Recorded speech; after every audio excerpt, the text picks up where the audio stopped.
What is up, Live to Die family? How are we all doing today? I am just happy to be here recording this intro for you for this great episode, and I'm hoping that you guys are excited to listen as well. Oh, this is Jared, by the way, but I just wanted to say Trent and James and Jane and Jason and myself were all very excited for you to hear this episode. We've all been working really hard to bring you some good content, and we're hoping that you're enjoying it because you're the reason we did this. Why we went out of our way and made this podcast and put ourselves out there. And you guys have received us so beautifully, and we couldn't be any more honored to have the support and the interactions that we've had so far, and we welcome it. We welcome it if you want to reach out and touch base with us. You know, we're all on Twitter and social media, Instagram. Of course, you could always hit us up at Live to Die Pod on Twitter and Instagram. Send us a line. Let us know what you like. Let us know what you don't like. We are open. We want to know what you guys like. And we're trying to get better at this game as we play. We bit off a lot with level 16 adventure, but we are learning as we go. And of course, that means we're not going to be perfect, but we're doing our best. And hopefully you guys are learning the system along with us. Second edition Pathfinder hasn't been the easiest thing. But for those of us who played first edition, it's actually quite a bit easier than that. But we will not stop saying thank you to all of you who are listening and interacting with us and has made this experience well worth it already. So with that being said, enjoy today's episode of the Live to Die podcast.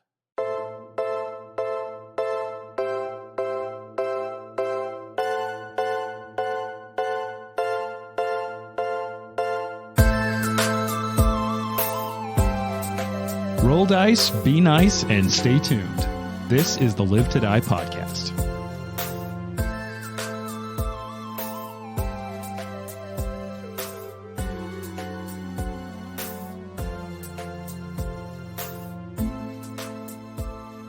So I have a question about submarines. All right. Because you served on one, right? Yes. What do they do with the poop and the pee? It just gets jettisoned overboard. You're kidding. That's amazing. There's like a series of tanks called the sanitary tanks. And some of them hold like gray water from like the dishes or the shower. But then there's the ones that like collect the poop and the pee and everything else that's disgusting. And once they get full enough, you have to jettison them overboard. But the interesting thing is that it also weighs something. So when you jettison it overboard, you have to bring water on to compensate. Sure. So you don't get all like... So you don't get all off. Yeah, your trim is all messed up and you can't drive the boat anymore. I mean, Wow. I don't imagine there's like a lot of windows on a submarine. But, There's 0 windows on a submarine. I kind of wonder what that looks like when that just gets like shot out the side, you know? Have you ever seen a little kid like diarrhea in a pool? Oh, God. Sure. Yeah, for all the I listeners hate out this. there you go. I hate this That's so what I imagine much. it looks like. It Yeah. also smells terrible. Okay, believe wait. that. Did you... I would like to moving on. You said there's no window, not a single window? No. That just destroyed everything I thought about submarines. Yeah. What do you want a window for? It's the fish. You don't want to see what's in the ocean that deep. I probably don't, actually. It's very It's scary. terrifying. I was just picturing like Atlantis style, like a giant observation deck aquarium under the water. No. So do you like watch Netflix on a submarine? Like what do you do to pass the time?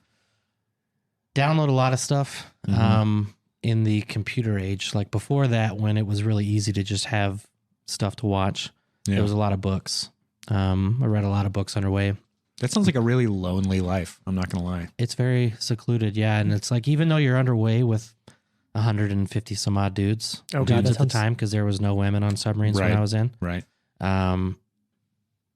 You are more secluded than you think because you're in such a tight space with so many people that you want your own space. So you go to your rack. Everybody leaves each other alone. And everybody leaves each other alone. Like, it's weird for people to touch me when I would get back from deployment. Interesting. Yeah. Jessica was like the only one that could get away with touching me when I got home. So yeah, it's weird, little different stuff, but I mean, I'm that way all the time.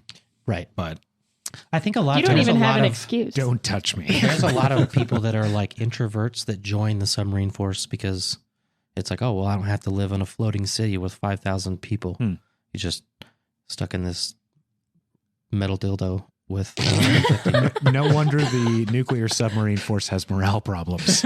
Yeah. It's just a whole bunch of lonely dudes. Yeah. Uh, And I don't know if Oh. you've seen Wah, the news lately, but there was one of the aircraft carriers of Newport News Oh, yeah. Oh, yeah. had to, like, all the suicides. Yeah. That's where Yeah. me and Ryan were when we met each other, was in Newport News. Hmm. That story didn't surprise me at all. I was like, this checks out.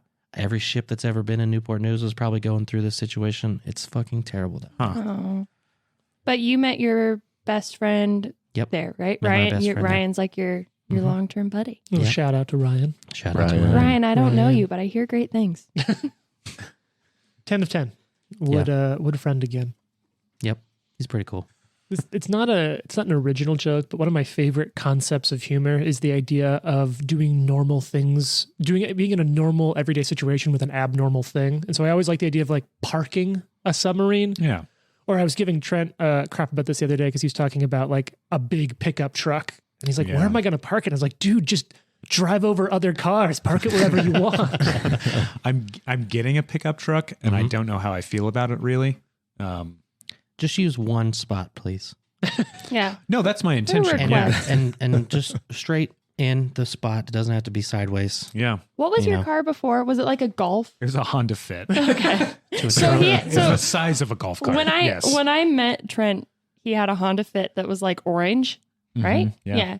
And it was, this has been a long time ago. That car's been, Yeah, I haven't had it for like 2 long or 3 dead. years now. yeah. But just comparing your previous ride to your new truck To a is Ford just, F-150, it's going to be weird. Yeah, I'm pretty sure you could fit your old car in the In the- bed in the of, bed. Of your new one. car. Oh, totally. yeah. And it's like a little Transformers. You're driving down the highway, you open the back of it, boom, comes out. It's your little Oh yeah, Mad Taffy. Maxing down the road. Mm-hmm. Yeah, I'm not sure why, but that's always like one of my favorite ideas of humor is just really abnormal things trying to do a normal thing like parking. And it gets me every time. It's not actually that funny now that I talk about it, so I'm really bonding there. Parking submarines is quite a comical thing to watch people do. I would imagine. Yeah. There's like this, not to make this whole episode about submarines, but there's Welcome this to the other, submarine It show. is. It is the submarine. there's this episode. other really silly thing that we do. It's not silly. It makes a total sense, but you have to have all of the perspective, like XOs and COs Mhm. display their ability to navigate a submarine and run Sure. and all that stuff. So we have to pull in, and they each have to park the boat one by one. Wait, All 11 or 12 of them. don't they do this whenever Riker arrives in Next Generation? That Oh, like they yes. make Riker Yes. combine Right. the two parts of the ship. That's right. There you go. Oh, and Wow, there you go. good- Way to good segue cut. that to Yeah. nerdy. yeah. Yeah. We've gone straight from naval to Star Trek. Mhm. Yep. From naval Well, to submarines nerd. are not. Name of the new podcast. As long as we don't combine it for That- the naval nerd. That's actually like Naval nerd. Yeah, the that's- title of Jason's biography, From Naval to Nerd. From naval to nerd. Yeah, but then I just hear naval as like a body part. Yeah. Sure. Oh, Why is yeah, that's like uncomfortable. yeah? They're spelled differently, I Anyway. think. Are they? Are they? We're about to find out. Someone's going to look that up. The rest of us just think vamp you're for right. a second. That's a Google. Clickety clack clack clack. Yeah, quick- I had a A question. quick goog. So while that goog is going down, I was just reading through my notes from the last time, which are very comprehensive, mature, and specific. Uh-huh. So I just wanted to share some highlights. Go on. What do you mean by mature? Well, it says For mature audiences. Yeah, so that's just what like I'm some saying. things about Val, like strategic strike is the stratagem person, first round. Kenzen is our bird host. Yeah. Someone from the town is trying to sell an invitation. Next note, who's been bit by a duck? We did talk about that. Because Okay. ducks We did? have... I 100% remember because we talked about the impact or like the little... Like a duck Oh. mouth? I kind of remember that too. Yeah. Because Because I got bit No, by a be- duck and it drew blood. Oh, Yeah. right. Oh, right. It was Right. the rocks had like little. That's Duck right. I mouth. talked about how they have the Duck duck Yeah, yeah, yeah. equivalent mouths. We've got Resistance 10, The Keep, The Invitations, The Blades, Uh-huh. Bank of It's my Latron. favorite album. It's I really That's from appreciate... Coheed and Cambria. No, it's the sophomore album from Cave Juice. Yeah. yes. Yeah. Juice. Bank of Latron, The Oval Mirror, Cobblemipes, gross. In April, we're going to London. Thievery. Are you mixing real life notes with game Yeah, notes? I think that was like us trying to schedule the next one. Oh, okay. And then also me trying to keep notes about what my character can do. So we're running into like a pretty long intro, but at some point I do want to ask, what's the weirdest animal you've been bitten or attacked by? Oh man, So I think that's going to be a really good bring one. this up again. Trent and I talked about this at no. length last night. And I feel like we can't I will set need that to up. exit the stream when Trent tells this story because it's so funny. All right, let's, I think we got to hear it then. All right, so Yeah, I mean, I gave mine duck. Like, I mean, it's along those lines. Yeah. So my now wife and I were just sitting in a park here, and we're sitting on a bench, and sort of across the way, in the middle of the water, there's like this little island sort of thing where geese gather, and so this Canadian goose, Canada goose. Why is it relevant that it's do from you Canada? approach like do you make it Canadian or is it just a Canada goose? I think it's on its Oh, own? Canadian sure. goose. A Canadian. No, I think it's a Canada goose. I have no idea. I think the term is Canada goose. Is it? Like the kind of goose it is a Canada goose. all right, I'll get to the bottom of this. Too. Put the research So team on anyway, it. This goose that I choose to believe was Canadian. Hey? It's Canada goose. Oh, shit. This It is this, Canada this goose. Canada goose kind of like makes eye contact with me and was like, right now, motherfucker. And he proceeds to swim in the water, like toward us. And then he jumps out of the water and begins to fly at us. And, like these are mean animals, right? Yeah. And you kind of prepare when you're around them for like, I'm going to have to sort of push one out of the way or something if it comes to that. This one had the energy of, this is going down. Like, we're going to throw hands. Wings. Wings. So he's just flying at us. I had to stand up. I put like instinctively, like a soccer mom, put an arm in front of my wife and was like, am I going to have to punch a goose right now? I hope so. Dude. So I would say it got within a foot with me like a fist ready before it eventually turned off. And like other people are like looking at us, of is that guy going to punch the goose? Which I think is like illegal or some kind of felony. I was like, Yeah, you're right. going to get Yeah. arrested for Yeah. punching Right. Like that the goose. local police would come and be like, you can't punch the geese, man. Those aren't American geese. And that goose was like, what are Those you going to do, Canada punch me? geese. Yeah. It's an international incident. Yeah. In the like 15 seconds of this happening, like in my head, I'm just like, I'm going to have to commit a misdemeanor by punching this goose in the head. Yeah. And like the police are going to arrive and I'm going to have a goose neck like in my hand. Right. 'Cause you will probably kill the goose. I if you mean, punch it hard look, enough. if you saw me, you would know that if I punched a goose, I would kill it. Oh, yeah. Guns for days. But here's the thing. Editor's note, the goose would be fine. Here's the thing. The reason this story was so hilarious to me is because this happened like quite a while ago. And as everyone probably knows, I am good friends with Trent's wife. Yeah. And I just remember like the day this happened, maybe the day after, she and I were getting together and we're all hanging out. And she was like, oh my God. Yesterday, Trent and I were in the park and he protected me from a goose and it was so hot. And I was like, wow, the pinnacle of manhood. Like, I will protect you from this goose. don't expect me to fight another person, like another Right, dude, right. but I will fight a goose for you. I think that the goose defense and the shark defense are the same. Punch. Put an arm in front of your significant other and punch with your other hand. Yeah. Yeah. That tracks. And interestingly enough, that's also how you're supposed to handle Grey Gardener attacks. Oh, good transition. Thank you. I was really looking for an in there. I'll give it a far. 5. If you'll join me for a second, we're actually going to hop in a mental submarine. We're going to dip. I'm out. Too far. We're going to dip below the surface of the story we're on now and drift down to the depths of character background. Ooh.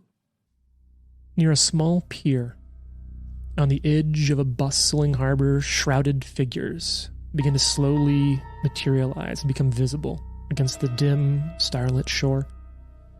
You can see the ship traffic in Aspo Bay was heavy for this time of night, but no one really paid heed to this poorly constructed walkway on the outskirts of Augustana's Aqueous Highway, full of commerce and the home of their military might. More notably, no one paid attention to the individuals there. Silhouettes shrouded by fog and the sea spray. On this particularly dreary night, if one were to approach the shoreline, would become clearer as you worked your way through the fog. The first thing you see as the camera kind of works its way through, it's this just massive figure. You can barely pick out their structure, their stature and size. This dusky gray cloak pulled over its head. Form shrouded by dark and draping cloth. All you can really see is a bovine snout. It's barely visible from underneath the cloak's cowl. It's easy for you to piece together as fantasy fans from this point of view that it's something like a minotaur. In his hand, he holds this thick iron chain.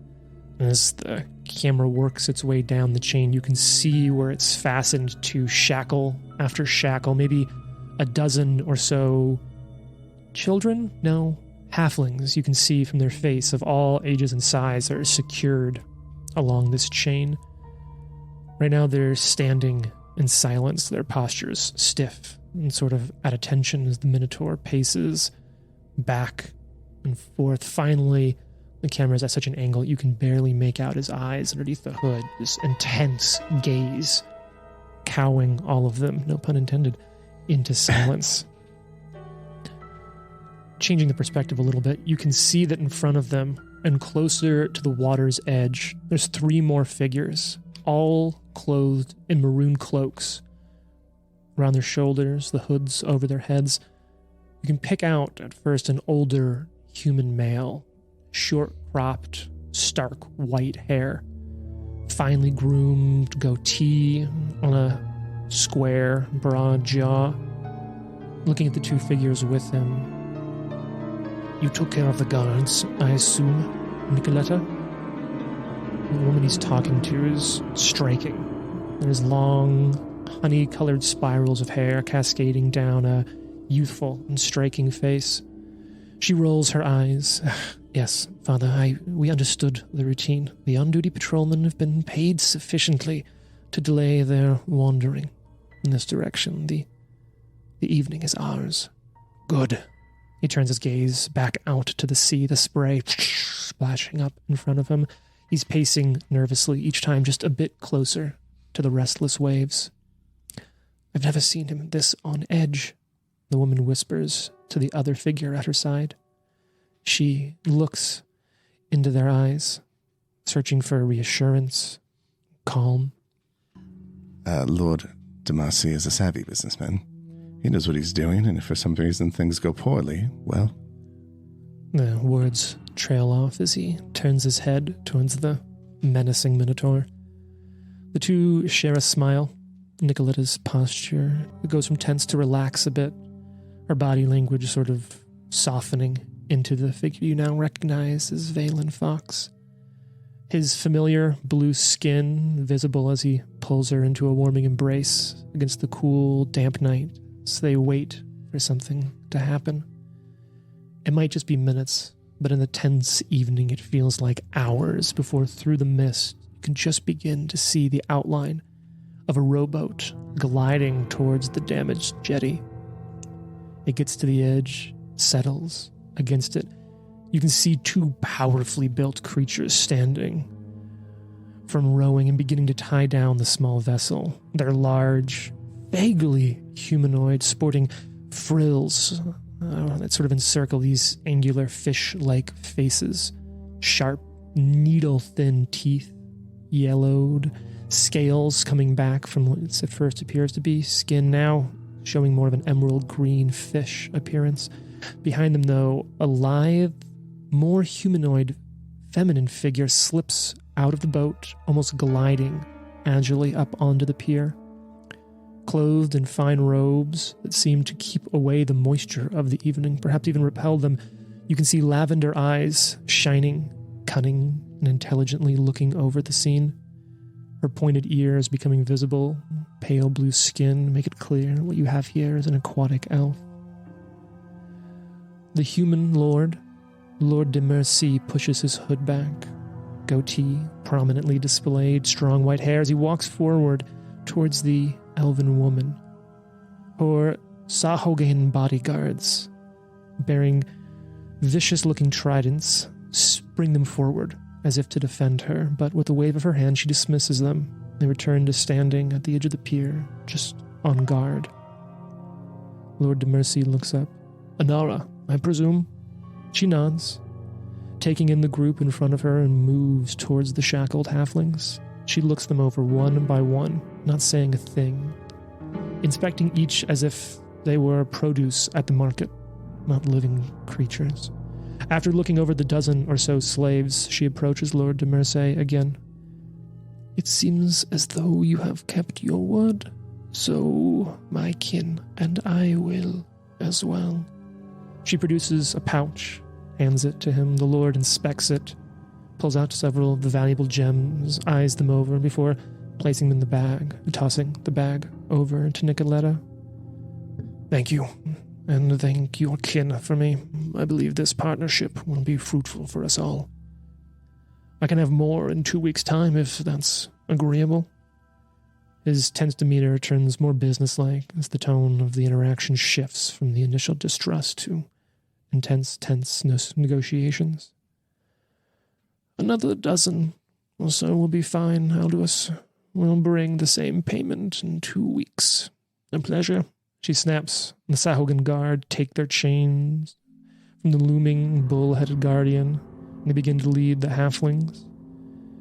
The Minotaur stands there with his sizable gloved hand on a massive sword's crossguard, but takes no move against the outsiders as they slowly march the slaves onto the wharf. Valen and Nicoletta share a worried glance as Anara produces a vial of purplish viscous liquid and begins to pour a little bit under the first halfling's tongue. His eyes grow wide with fear as you can see skin-like membranes beginning to grow over his mouth and nose. He starts to grasp at his throat, trying to draw breath, and is unable to bring air into his lungs. At that moment, though, Vanlin notices that the skin on the halfling's neck begins to, pull apart. It looks almost painful. You can still see where little bits of sinew and blood are stretching across this new slit in the side of his neck. As it grows wider, it becomes apparent there are growing these gills. An aquatic elf unlocks that halfling's shackles and just shoves him down into the water. One of the Sahuagin guard follow him in, disappearing underneath the dark waves of the evening sea. Each halfling is given a draught, or at least enough of a drink, to go through the same process. Lord de Mercy seems unmoved by the display, and once the last halfling is gone beneath the waves, he looks to Valen and Nicoletta. "Do a quick patrol. Make sure we weren't watched. If we were, take care of it." Aldous de Mercy strides away, Minotaur bodyguard in tow. A large carriage greets them. They step into it and are taken away towards the inner heart of Augustana. Anara and the remaining Sahuagin bodyguard work their way into the water, dipping beneath the surface until eventually the water calms. Valen gives Nicoletta's hand a squeeze. "You go right, I'll go left, and I'll meet you back at the manor. I may stop at Gerard's for a drink, but I won't be long." "Don't keep me waiting, my love." She gives him a long, pleading, sultry look. The Saul pout as she turns away. "Not even the Lady of Graves could pull me away."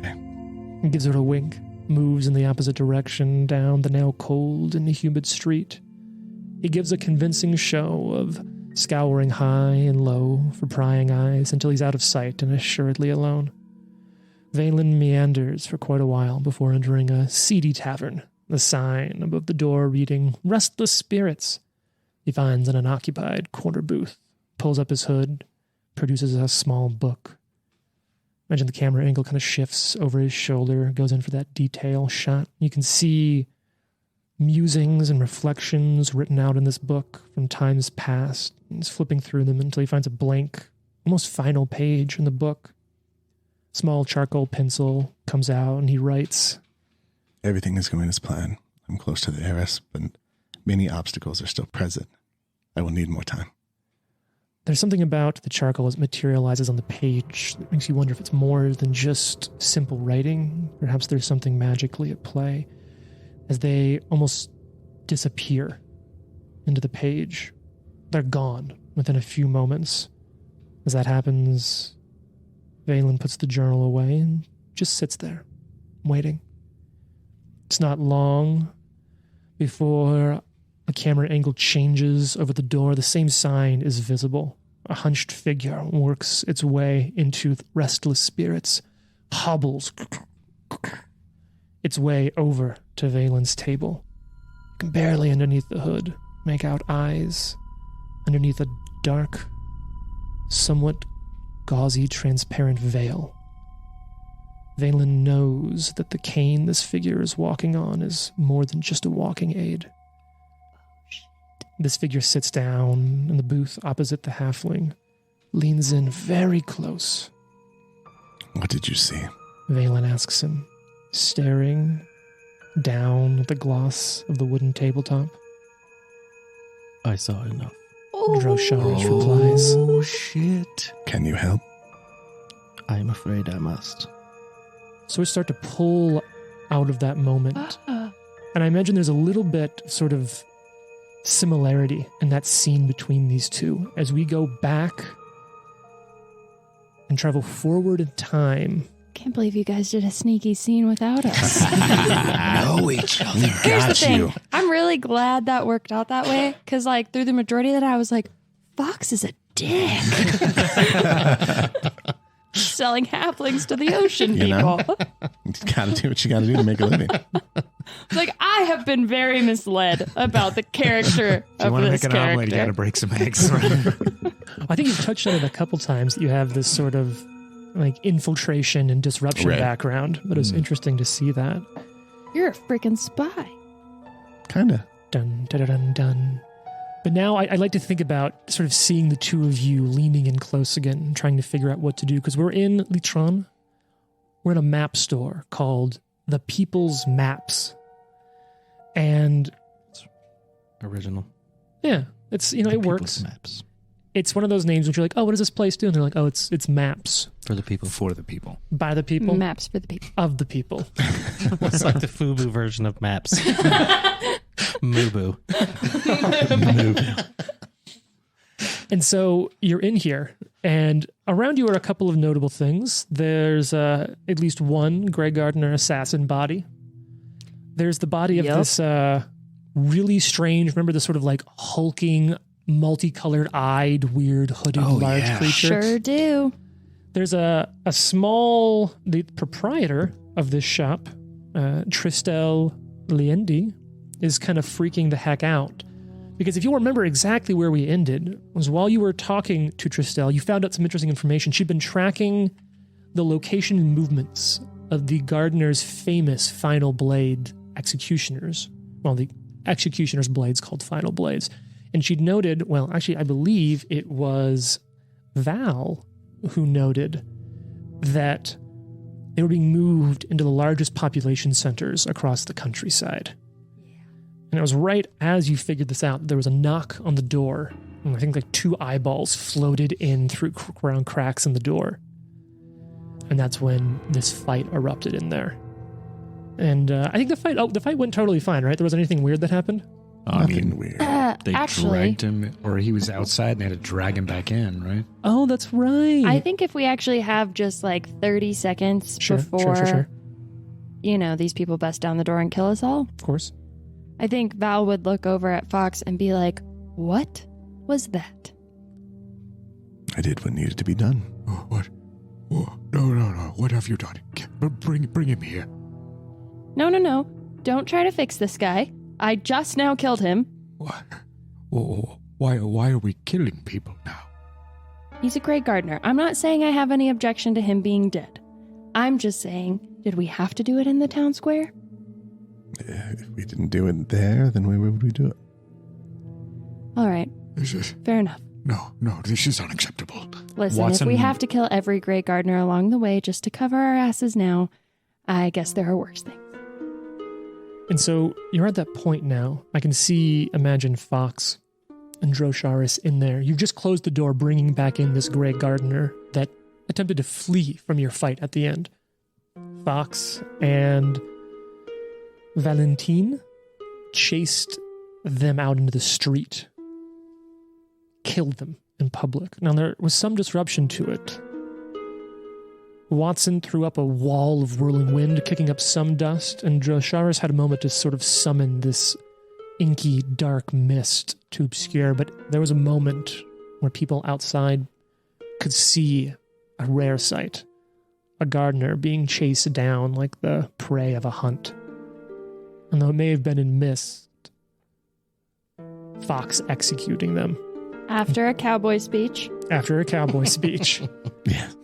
And dragging them back inside. And where we left off exactly last time, according to my notes here, as you shut the door, you looked at each other, and you could hear the voices outside beginning to call for guards. Here's the thing. Well, we didn't know they were calling for guards. You were just like, they're saying something and we'll find out next time. So that's bad news. But Val has no qualms about killing this Grey Gardener. She hates all the Grey Gardeners and is fine with that. Really, it's coming down to the cowboy speech for her. But also, you know, if that's what he's got to do to get the job done, I guess it's fine. If you want me to remain part of this group, we will not be randomly killing people. I don't care who they are. Val, is kind of standing behind Watson and looks over at Drosharis and Fox and is like mouthing, it's just a little thing he does, don't worry. Dwarf, if you expect that this was random, I think you are naive. Well, I've been called naive many, many times before in my 340 years. Thank you very much.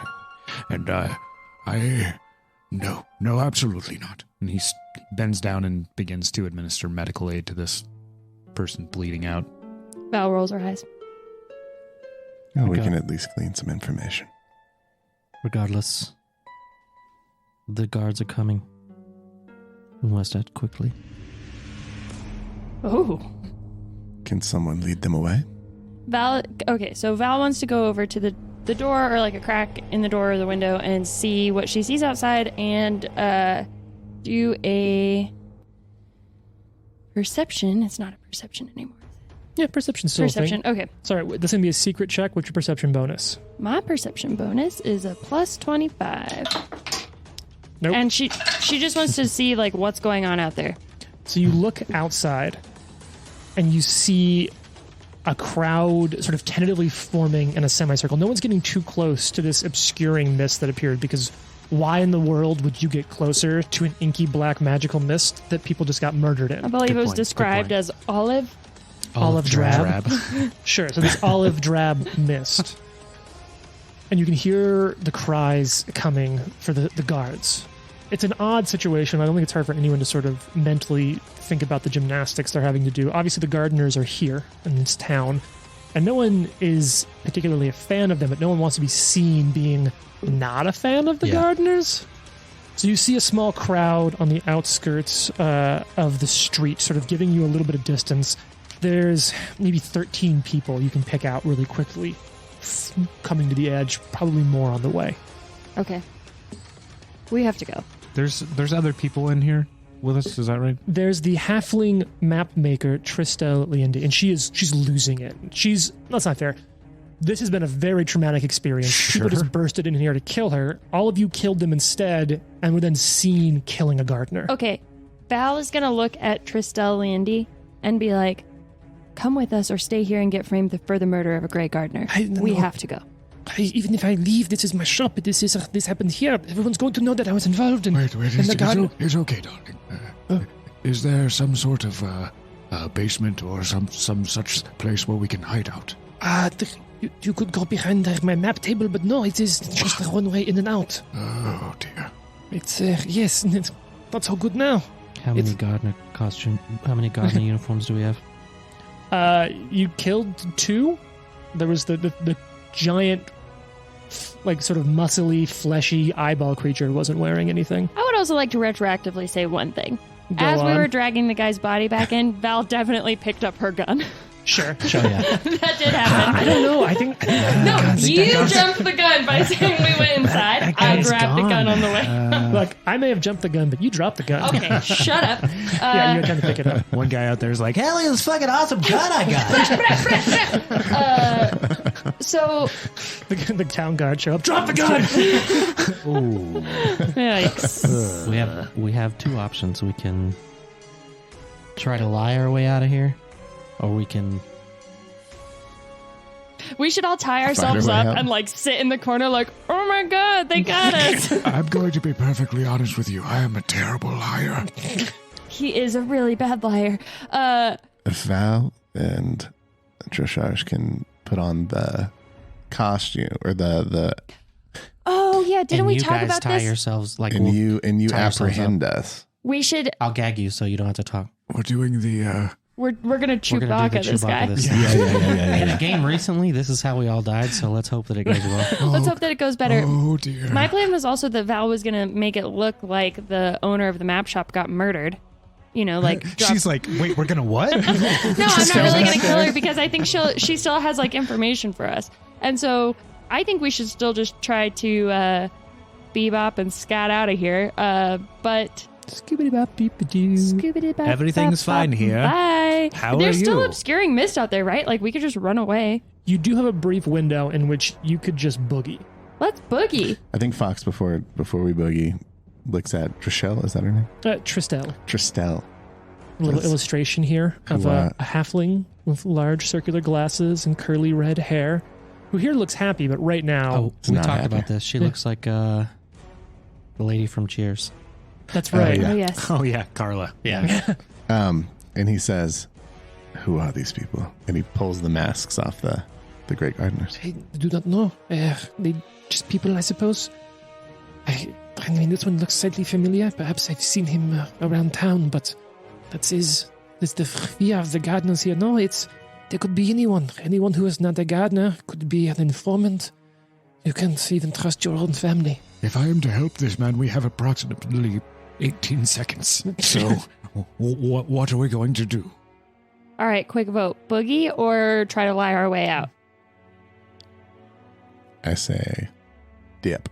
Dip. I'm also on the dip team. Like you can vote it or you can play it out. What would your characters do? Forget you as players. What would your characters do? Val is going to say, I think we should leave. And she's going to look at Tristel and be like, I don't know who's a gardener, but I know that we're not them. And you can come with us or you can get arrested for their murder. I don't. They're going to. Okay. And so Val's going to, like, as we're running out, she's just going to kind of run over to Tristel's desk, which I think we're by. Yep. And she's just going to take out her dagger and, like, cut her own hand and, like, splatter blood around the desk to kind of make it look like maybe she Why got don't we killed get it with from the this. dead body? And we don't have to hurt ourselves. You know She what? did what she did. I said what I said, Drosharis. I'm not healing you. She turns around and throws her dagger at Drosharis. I guess I wasn't Hits him in thinking the about neck. that. Roll for initiative. Yeah. And is just to try to make it look like she Sure. was killed somehow. All right, so this is going to be just a quick deception check. Deception. Yeah, That's so a can skill we, in this like, game, aid right? and help. I've been playing Pathfinder 2nd edition for like a few years. That's a skill, right? Okay, so that was, Doing math here. yeah, that was a natural 4 for Great. a 32. All right, it's Pretty good. it's not bad. Yeah, You know, it's pretty bloody. she's pretty good at lying. Yeah, so you. But I just, like, maybe I'll, like, grab the pen she holds or something to make it look like she was nabbed. Okay. All right, time's moving quick. That's what And then we you've boogie. done. I'm just gonna move clockwise around the table. So that means Jason, Drosharis, you're up. What are you doing? What's going through your head? Going through my head is we have to go somewhere where we can't be seen, and my safe house seems like a good place for people who need to lay low to go Oh. to. So that's something that I'm. Why'd you If look we're at me? Sorry. boogieing, Do you have a different safe house from our collective bird host safe house? I technically have a 10 by 10 foot space that is for me that I can hide in when I Cool. need to avoid notice as a vigilante. Just a closet? Or... It's essentially gonna say like 10 by 10 is it's, not gonna it's be just very small big enough for you to problem. get in, but I can hide you in it, Val. It's an extra Or large Fox, coffin. I mean, sorry, Fox. So we don't necessarily need to hide all of us in there. Let's just play Right. it out. Watson and Val will just be walking down the street like, do, do, do. Yeah, I would say that I grab Fox and do we grab the dead body too? Do we grab the body? Absolutely not. I will stay here with No. You can't stay here. Play it out. All right. Fox, what do you do? Fox says, "Why don't you save the healing for those who deserve it?" I will deal with whatever fallout befalls me. You do not worry about this. I reach over and I cast invisibility on Watson. Nice. Oh. Val's like, God damn. And haste on myself. Okay. No, I'm just Even though you're blind, Drasharis is staring directly into your eyes. I'm just confused. I can't even see myself He's anymore. blind? Or sorry, Wait, invisible. what's I was happening? like, wait, Why you was this can't see something anything. that I missed? You're not invisible, you're blind. Is this the cold embrace and death I've been waiting for? Okay. So, If it's been less than a minute, I still am moving fast with my cool boots. okay. So, gonna run away. Fox is heading out the back door.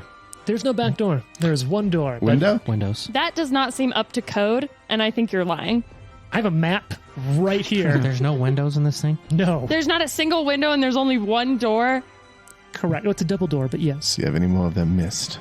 The mist is still active. This Okay. is Yeah. we Okay. are in quick moments. Val we is take- following Fox out the front door. Stealthing out the front door Okay. within the mist. Same. All right. Quick question here. Do any of you have that feat where only one person in the party has to make the stealth check? Yeah, I think I do. Follow the Ooh, expert. I don't. Wait, what's it called? I don't know. Follow the expert. That's Yeah. the action, but there's a stealth feat where if one person has it, only the lowest. I think that I have it too. All right, we'll assume you have it, and if not later, then you can all grovel. That's how this works, right? Maybe I didn't. Sure. Maybe I took something else instead. All right. So here's what we're gonna do then. Which actually, I have a little cheat sheet here, and I know that of the three of you, Fox and Drosharis have the lowest stealth. So which of you wants to be? We're gonna say Fox. I think this is weighing on you the most. I have assurance stealth. Do you want to take assurance? Or do you want to roll? What is assurance? What's the roll for assurance? So assurance, Is it 10? it's 10 plus your modifier, but not ability score bonus. I'll do the assurance. And so in this case, that's just going to represent that like you have spent so much time in your life stealthing that you'll have a consistency with your ability to stealth here. Like you can so reliably under any circumstance at least still be dependably this stealthy. So that's going to be 10 plus what's your proficiency bonus essentially? It's a total of 32. Okay. So I would just like to lodge in the record that I do have quiet allies. that There is you the go. feat. Dope. So you all work out as a group through this just whipping wall of wind. Who'd you say has the highest? Right now, Valentine has the highest, and then Drosharis and Fox are both tied with a plus 26. Really? Because I have my GM notes, because We I are was all very prepared. stealthy. No, Stealthy, Watson has a stealthy. plus 4. That's why we made him invisible. Clunk, clunk. Oh, he's not following you. He's Yep. Left him staying behind. here, like Yeah. patching up this guy to the best of his ability until someone walks in. And so we're going to say that the three of you peace out With the map maker. with the map maker, who I'm just going to sort of include under one of you. And so we're going to stay. Watson, it's not long before you become invisible. It does take a minute for the guards to show. It does take a little bit for the guards to show up because no guard in their right mind wants to show up to someone fighting Grey Gardeners. Because technically that might be illegal for the Grey Gardeners to do that, but no guard's going to try to arrest what is essentially like a Judge Dredd judge with even fewer morals. So these are just normal guards? They're not Grey Gardeners. No, there are just town guard who Okay. are at some point show up here. Gotcha. Invisibility is a 10-minute duration. And I imagine that's about how long it takes for the guards to show up. Okay. And like Watson, you're doing your best. Are you really trying to save this person? Oh, yeah. All right, give me a medicine check. Okay. Which I think is pretty high for you. Yeah, I'm just going to auto roll here. Sure. It's going to be a 42.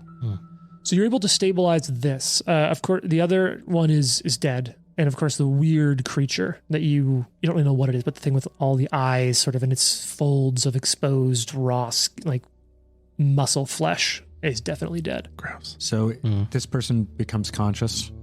They stabilize. They don't become conscious unless you are intending to make them conscious. Yeah, he wants to make them conscious. Basically put a hand over their mouth and sort of say, We are of the group that defeated you. I want you to tell these guards to go away, and we will deal with the consequences after. But these poor innocent guards have no role to play in any of this. And just sort of looks at you. You'll die beneath an executioner's blade. Well, yes, that's very fine, but we can deal with that later.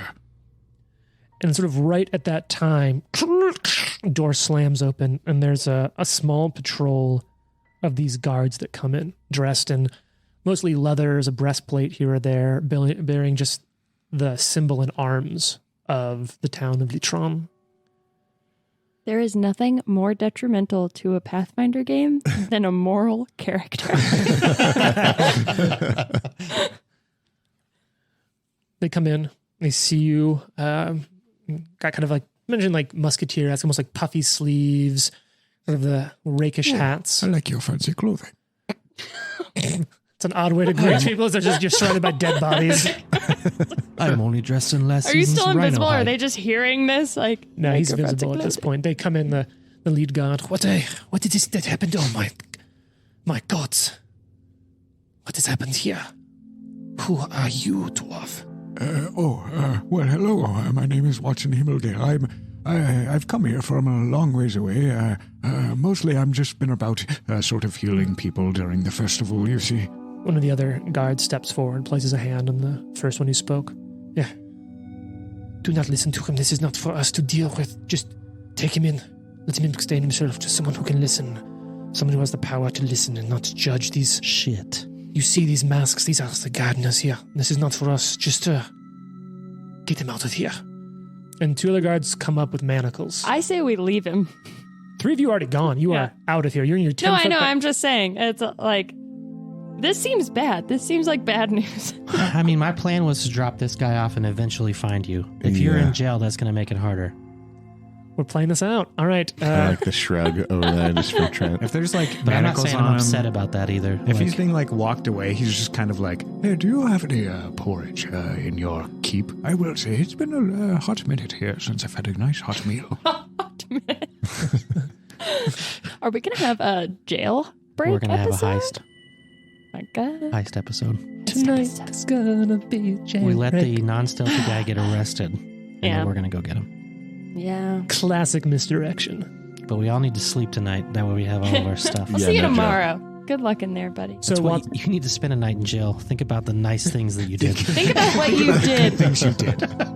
How dare you? Watson, do you let them? Oh yeah, totally. I Okay. mean, no resistance whatsoever. They kind of pick you up, and it's a They're just carrying him in a little, like, baby wrap. baby This is Bjorn. actually quite nice on my joints, I will say. It's a long walk for me, so I appreciate you picking me up. Thank you. I imagine you're still walking, though. Like, as you're hanging, you have your stick and your feet are moving. Let me finish my sentence. They pick you up to your feet. Oh, thank you. Yes. I like it better the other way. Put you in manacles. And it's one of those interesting things in which you kind of hear them like, yeah, write up a report, but leave out any note of the gardeners. Just say we found a dwarf here, covered in blood with bodies, be nondescript. And don't say how many, in case the masks come here to reclaim their own. I don't want them coming for my family. And the other one's like, what are you talking about? Falsify the report? Do you want to find your head on the block of an execution? No, of course not. Yeah, I don't recommend falsifying any reports or anything. They're Gag like, him. shut up. The Grey Gardener show up and Watson's like, these men falsified all their reports.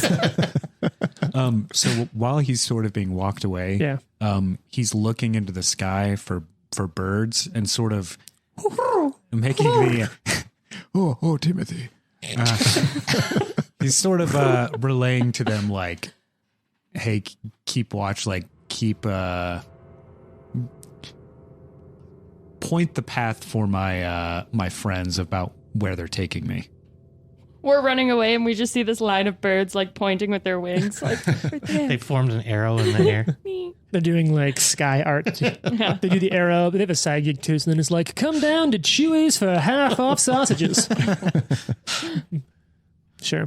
So you're led down in manacles. Two of the guards stay there to finish the scene. And it's pretty clear that they're going to leave it really nondescript. They're trying to get this paperwork in, finish it up. 2 more of them lead you down to the watch house. Throw you in a cell. Clang, lock it up, and they leave you sitting there. Very loud. Well, you can explain yourself to the...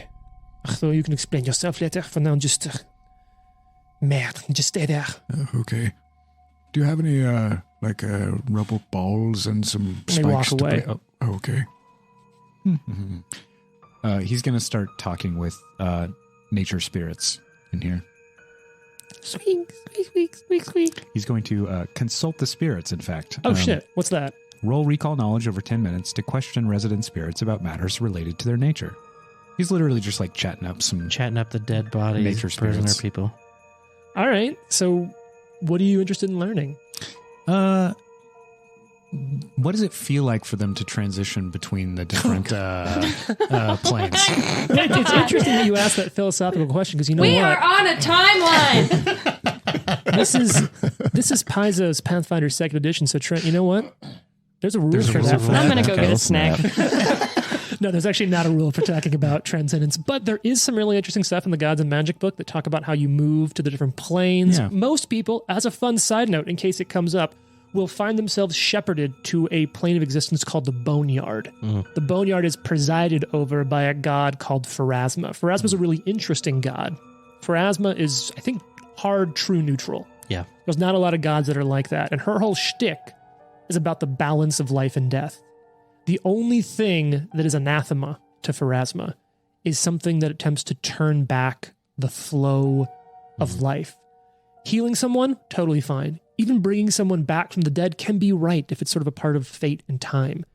But undead, and the spirits that play and meddle with the spirits of the dead are so unholy that followers of Pharasma will follow them across the bounds of Galarian, across the plains of the galaxy, to hunt and kill and exterminate anyone who would. It's without prejudice will they hunt down, with extreme prejudice will they hunt down and take out anyone who follows against it. So, Isn't this a Jean-Claude Van Damme movie? Time Cop. Time Cop, Pharasma edition.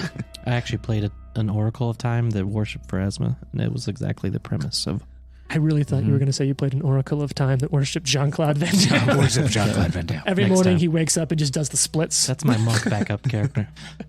Played by Jean-Claude Van Damme. But, we don't have to play out this conversation. I just imagine that he's just kind of like, if someone were passing by the cell, he's just like, oh, And what does that feel like? Oh, fascinating. I'm sorry if you feel any pain while that happens. So I think you're in there for an hour, maybe 2. Just long enough for all of you to kind of freak out. So you know what? Let's see what that's like. 3 of you. What are you doing? You're in a 10-foot by 10-foot coffin. Yeah, That's 10-foot cube. You I'm just not in rented a there. space like at a WeWork. Yeah. The she work. We can't all fit in there, right? Yeah. If we're all standing on a 5-foot... Like- all right. I mean, it doesn't really matter. You can go somewhere else. You can go Is back it like to... a little secret dimension or something? Like, what No. is? Where are we? Actually, yeah. So you know what? Take a little bit of narrative control here. Yep. Jason. Paint me the scene. Where are you going? Talk to us a little bit about your hideout that you've established. You've been here for like 2.5 days at this point. I have assumed that the dispensary has a basement. That's right. I forgot. Nature's. I almost called it Nature's Herbs. Nature's herbs. Nature Mama or Soul Mama Soul herbs. Mamas. So in the basement of Soul Mamas, I have set up a 10-foot cube space. Soul Mother's Herbs. Soul Mother's Herbs. So we can hide in that space in the basement, but Sure. it doesn't have to necessarily be all of us. I'm more just the people who just murdered someone in broad daylight are the ones that need to hide. Because I don't know who's coming after us. I don't know if we're being followed or pursued. Well, Val would certainly, like, as we were getting out of there, have done a perception to see if we're being followed. Right, I would have too. Like something to see if we're being stealthed. All right, Val, what's your bonus? And Drosharis, what's yours to perception? Plus 25 for Val. Okay. Plus 24. All right, Val, you don't notice anyone following you. Drosharis, maybe? but you can't get a peg on anyone. Drosharis has had some asshole following him for a while. And I sort of feel like I know, but I don't. You All don't right. know. Even though I know. You know? Jason knows. Jason knows. Yeah, Jane knows. So you're in the basement of Soul Mother's Herbs, in a little section you've managed to wall off with crates or supplies to make it look like there's false walls there. One of those nice, like, partitions with all the Asian decor that people change behind. It's just one of those. Oh, yeah, it's like screens. Yeah. You can see our shadows behind it. It's not. It's a perfect hideout. The guards come down there. We're like, no one's No back one's here. here. Oh, close your eyes. I'm changing. It was just the wind. But you're down there, and Tristan's, oh no, okay, will we be safe here? Is it safe? This is safe. It's extremely safe. But your friend, is he going to rat us out? He'll be fine. You'll be safe as long as you tell us what you know. You know more than me. You found me at my shop. You saw the maps. You were the one who pieced it together on the bits with the patterns. You saw them moving the blades.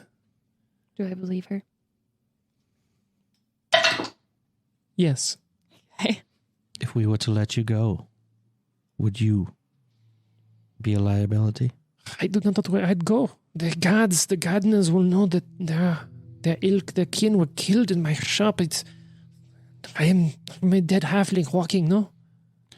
Do we know, we were able to sniff out that there's a blade in the market somewhere, right? Or not the market, but the festival, or wherever the festival's taking Yes. place. Like a final blade? There is Yeah. at least one blade in the market, is what she kind of, at least one was moved to town, and she thinks it was moved into the market. Right. So we have a lead there. I mean, obviously, we need to lay low for a minute. At least I need to lay low. Okay, I just wanted to establish that just because I couldn't remember. All right. I think Val would. She's peeved. Mhm. Val is severely peeved, but she yes at you. For the listening audience, Trent's sitting over there indicating, is it him? Yeah, Val is severely peeved, but I think she just sort of feels like her best course of action in kind of deflecting the blame is to just go out like normal. So she's going to go out and kind of look around. Because also, like, with this halfling, I think she feels like these two characters who are a vigilante and an eagle knight, are going to be better at handling this halfling and, like, what to do with her than Val. And she is concerned about Watson, though she is very ruffled and irritated. So she's going to walk outside and just, like, glower at the birds and be, like, waiting for them to show her where he is. Is that sort of a system you think that you've worked with before? Why do you know to look for the birds? Because she always sees him talking to birds. She's going to go out there and she's going to look at the first bird she sees that, like, might not even know anything about Watson and just be like, yeah, I know you know. So where is he? Where is he? It's Prince, like, we are Stupid not all feathered this. fuck. We are not. I have no idea what this woman is talking about. Like, she's just going to stand out there, arms folded, and glower at every bird until it starts. But, like, I think she also probably knows he got arrested. Like, This bird's going to fly home that night and be like, I had the worst Karen experience today. So anyway, I was shitting on this guy's head. So I want to kind of stay on that scene down there in the safe space. Fox, how's Fox feeling? What's Fox doing or saying? I think Fox is... I think he knows he messed up a little bit. I don't think he feels bad that he messed up, but I think he knows that, like, all right, cover's blown a little bit. Should probably lay low and kind of let everyone else take the lead at the moment. So I think he'd say to Drosharis, he'd say, I can stay here with the halfling if you will figure out what happened to Watson and let me know how I can help. But for now, I'm happy to lay low. If that's what you think is best. We definitely need to go find the dwarf. Looks at Val. Val's already outside Oh, yelling at birds. I'll go see what Val wants to do. Sounds like she's yelling at birds again. Again? You go out there and she's just throwing rocks at sparrows. I don't have time for this. We have to go find him. Yeah, I think I already have a pretty good guess as to where he is. Let's go. Do we get any info from the birds? Are they going to point us kind of in the direction? Don't look of at me. where Look at Let me the see what I got here. GM. Look at the birds. Can Look at any the of Can I roll you, nature? Well, he did tell the birds, like, hey, show my friends where I am. are any of you at least an expert in nature? No. Looking around, But looking it's around. pigeons. I got warfare I'm lore. trained in nature. Not going to be enough here. sleeping on the couch tonight. You know what you did. You didn't let me talk to the birds. There's nothing more tense than a couple in a D&D game. Especially in one's the DM. Yeah. Is it, Look, what don't do I talk about have, Jason and I that way. what do I have to roll to know that he's in jail? Or is that just I common was going to sense? say, can I go like rooftopping and see if I can like listen in to, oh, they just dragged this fucking dwarf down the street and threw him in jail or whatever. So you've got a couple options. Yeah. You can obviously try to gather information. If that's what your goal, you could just go to a jail if you're interested in Is there that. more than one jail here? You don't know. You haven't asked. Really quick too. What time Sure. of day is it? Oh, I say that. Where's the jail? Asking for a friend. Where's the It's got jail? my I cousin think I've in got there. a friend in there. I mean, society check? You know, we got Oh, a yeah, I'll little do a society drunk. check to see if I can figure out where the jail is. I could do a society as well. All right. So we're going to go. The white die here is Valentine. The red, sort of blood red die is Troshar's. Okay. What are your society bonuses? 20. Plus 29. Jeez.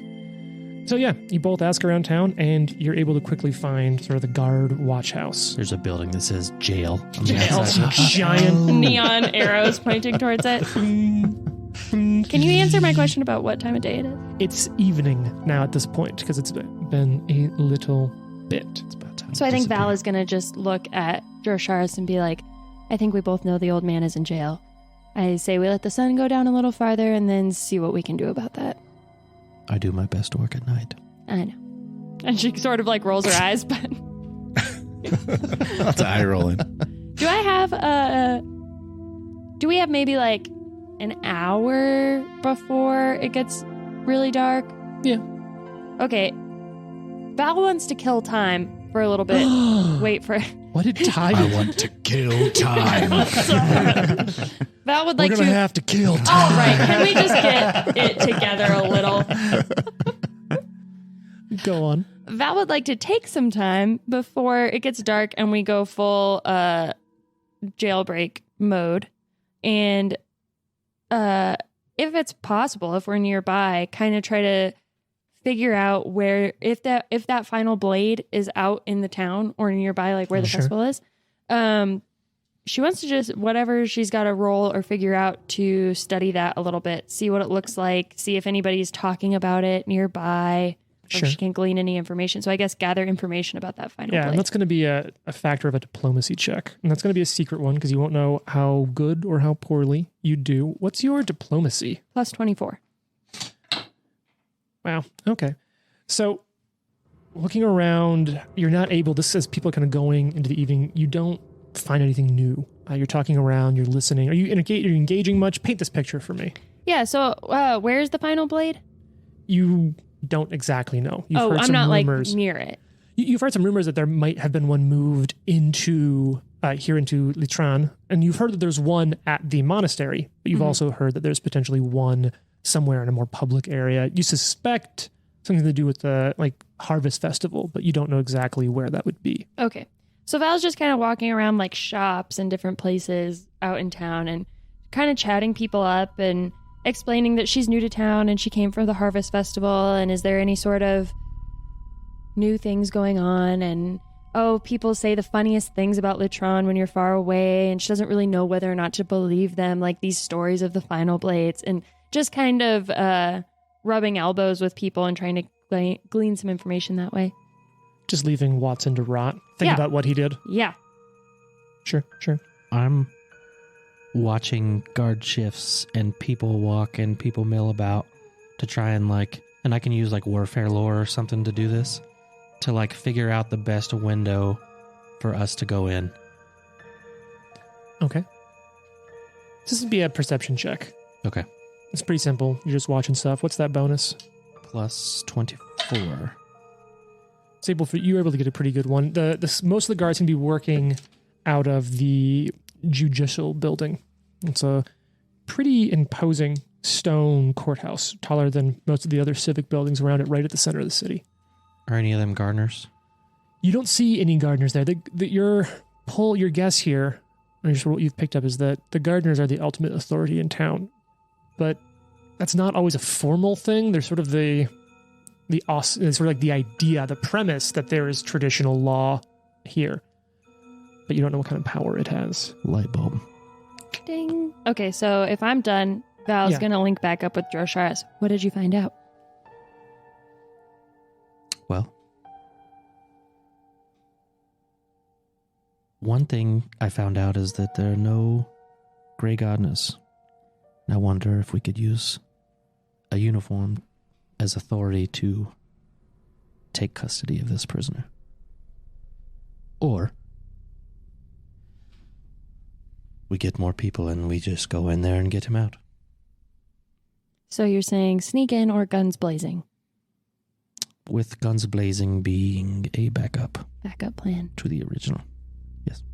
So perhaps I don the costume of the Grey Gardeners and march you in there as though you were my prisoner. I think we're going to need I'm more definitely the Grey help. Gardener. Dibs on the Gardener role. We have two, right? I don't remember. We show up, we're Grey Gardeners. We're taking this prisoner that just killed another Grey Gardener. Okay, yes. I And they're going like to be this scared plan. because I have a feeling they covered it up. I like this plan, and I believe we should do it. All right. Can I have a quick conversation with the NPC? Yeah. So we'll cut back. We got Fox in there with the little halfling Tristel. They're sitting in this basement. Mm-hmm. I think Fox is just kind of like sitting, leaning against the wall. Yes. He says, "Do you have any family here?" Yeah. Not so much anymore. I had a mother, but she passed away 2 years ago. I'm sorry to hear that. Losing loved ones is tough. Yeah. I think what we did today, and I apologize, has disrupted your life greatly. But we're hoping that we can bring some light to Galt that hasn't been here for some time, years and years. I hope you can understand that our role here is larger than just what we've shown today. Yeah. I hope you are able to be successful, but the gardeners, they always seem to survive, no? They are like cockroaches that can murder a whole town and walk away feeling superior for it. The Great Gardeners are going to be a page in this history book, but hopefully the chapter will be short. How long must the book be? For 50 years to be a short chapter, but I wish you the best. It's as long as Les Mis. Do you have any information that would help us in this endeavor? I know you have told us as much as you can, but if you can search your memory banks for anything that would be useful. Searching memory banks. I know, honestly, I have been tracking their movements. And it was your friend, the sort of sullen, scary woman. I do not remember her name. She saw the patterns that I did not, and I fear with the chatter that we hear about the gardeners planning something, and these horrible final blades being moved into the population centers, into the largest gatherings across our country. I fear that they must be planning something. No, it cannot be good for any of us. Yes, there's some sort of plan, but And all that I might know is just I know that there's that blade of which I spoke being moved around our market here, and I fear that as everyone comes into town for that festival, I fear for their safety, and almost as much as I fear for mine. Well, perhaps a bit less now that I'm probably implicated in the murder of a gardener. But Well, you're among its murderers, so maybe that gives you some solace. I'm not sure. normally, Don't worry, you're just with a bunch of murderers. normally being around murderers is not much of a solace. But and she sort of looks up at you. I suppose you're not too bad. I do feel a bit better than I thought I would. Have you been in situations like this before? Like Fox smiles, kind of knowingly, and just says, "Yes, more than you could ever know." And everyone made it out okay? We'll just say change is coming. Oh. And I think at that point we're gonna cut back to Jane and Jason over to Valentine and Drosharis. You've got your bloodied, stabbed up, ramshackle Grey Gardener outfits on. I mean, we It's read like a some fashion Club Soda. montage. Val walks out from behind the little shade wearing the Grey Gardener things, and Drosharis and Fox are sitting out there shaking their heads. She goes back in, tries Too on a much different blood. outfit. It's too much blood. Keeping up with the PCs. You have to find your own style. Find your own look. So yeah, we Try to clean them up as much as possible. Damn, Sure. no one took prestidigitation. But I think we could just Quite walk the in there and oversight. be like, these dudes stabbed us. We're here to get this guy. I'm just. I'm so injured. I mean, we had a healer. Yeah. They don't do the laundry too. They just heal the wounds. Anyway. And we have a witness, the map maker from the store, as a witness, and we want to take this guy with us. Look, you're way over planning this. What are you doing? Okay. So, what I want to know is Fox coming? No. Okay. So it's just Val and Dro. Yep. Spin-off series. Val and Dro. Okay. Is there like a guy when we walk in? Is there like a So the two of you desk are in sergeant? costumes and walking in. I just want to set We're the dressed scene. up like Grey Gardeners. Yes. Faces covered for Sure. sure. And walking into the jail. no cane, but I'm not like standing at full height either. Okay. Every time Val sees a bird on the way over, she glares. All right. The two of you walk in to the judicial building, and there is a front desk with a guard, insignia and badge on the chest. Just sort of looks up. At first, before he sees you coming, you see, we are about to close, but how can I? And as he sees the two outfits, let's check now. Let's talk a little bit about your deception ability to blend in. What's your what is your proficiency in deception? I am an expert. I am legendary at deceiving. Jesus. Actually. So I have a plus. Caden, Kallian. Yeah. I have a plus 28 to deception. Nice. And what about you, Drosharis? Plus 22.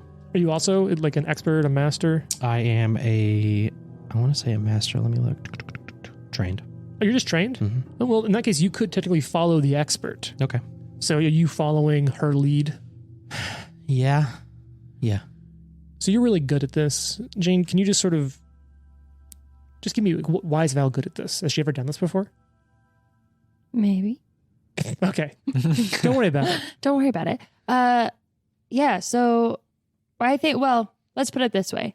As Val and Drosharis are walking in, I think there's just something about Val. Like, I think she's going to just kind of take the lead on this by nature. Like, she just wants to. And Dro, I think, being somebody who is a vigilante and used to having these multiple personalities and sticking in the shadows, just kind of lets it happen, is used to being in the background and waiting for the right moment to kind of strike.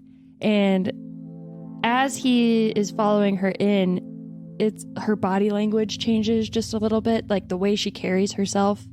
And it's like it's a different person all of a sudden. And he's seen this happen before when she's talking to somebody and goes from kind of this like hard and sinister person into like really friendly and open and engaging. But this is different, and it looks like it just has the entire feel of fuck around and find out as she walks in. The art of fuckery. The art of fuckery. Okay. And so I think from Dro's perspective, it's just like, oh, she's a character now. This isn't the same person I've been with all day.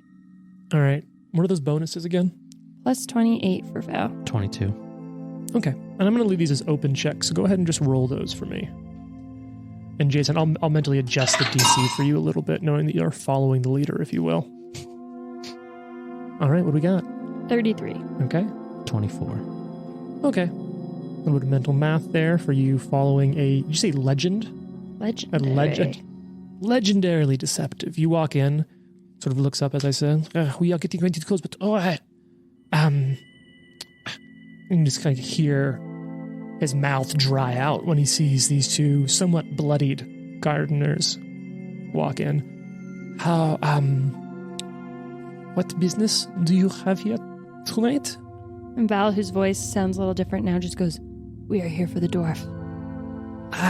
And Droshar is just kind of...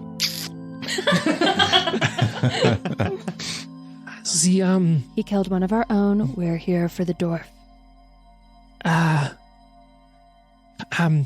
Do you need the dwarf right now? Right now. Oh. And they just blanches. He is not here? What? Where is he? They just took him to see the High Magistrate. I would like to know if I am Being lied to. being lied to. Also, one thing that I forgot, I don't know what we're considering like a success for this deception roll, Yeah. but I do have the feat Charming Liar. Okay. So Val's charm allows me to also win over those I lied to. Mm-hmm. Was it a critical success? You don't know. Okay. So if it was a critical success, the target's attitude towards me improves by 1 step as though I had used diplomacy. Okay. And this has the effect of making an impression. Sure. So it only works once per conversation. But if I critically succeeded on that, Yeah. you got to be nice to me. Perception check here. You think this guard's being dead honest. The dwarf, we just brought him in. Where is he now? As I said, he is with the High Magistrate. Would we know who that is? Or like where that is? The High Magistrate, Olvald Carmino. You can find out more next time. Oh, man. We know that guy. Oh, hello, Orvald.